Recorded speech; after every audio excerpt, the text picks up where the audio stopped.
I do want to comment on the news about executive bonuses at AIG. I think some of you have heard a little bit about this over the last few days.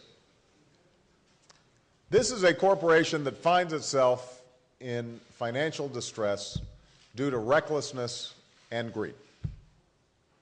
Under these circumstances, it's hard to understand how derivative traders at AIG warranted any bonuses, much less $165 million in extra pay. I mean, how do they justify this outrage to the taxpayers who are keeping the company afloat? In the last 6 months, AIG has received substantial sums from the U.S. Treasury. And I've asked Secretary Geithner to use that leverage and pursue every single legal avenue to block these bonuses and make the American taxpayers whole.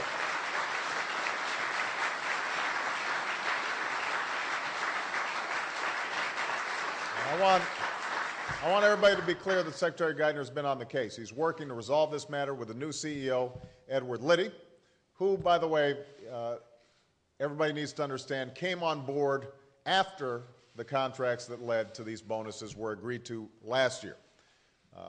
But I think Mr. Liddy and certainly everybody involved needs to understand this is not just a matter of dollars and cents. It's about our fundamental values.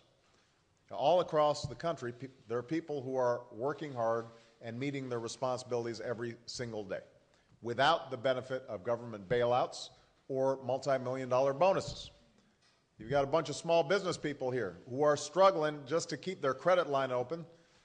They are foregoing pay, as one of our entrepreneurs talked about. They are, in some cases, mortgaging their homes and doing a whole host of things just in order to keep things afloat.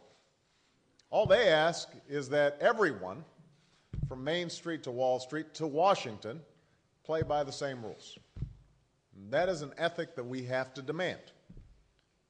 And what this situation also underscores is the need for overall financial regulatory reform, so we don't find ourselves in this position again, and for some form of resolution mechanism in dealing with troubled financial institutions so that we've got greater authority to protect American taxpayers and our financial system in cases such as this. You know, we already have resolution authority. Excuse me, I'm choked up with anger here.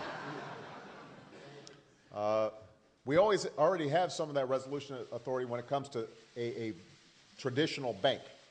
But when you start getting into AIGs and some of these other operations that have a whole bunch of different financial instruments, then we don't have all the regulatory power that we need. And this is something that I expect to work with Congress to deal with in the weeks and months to come.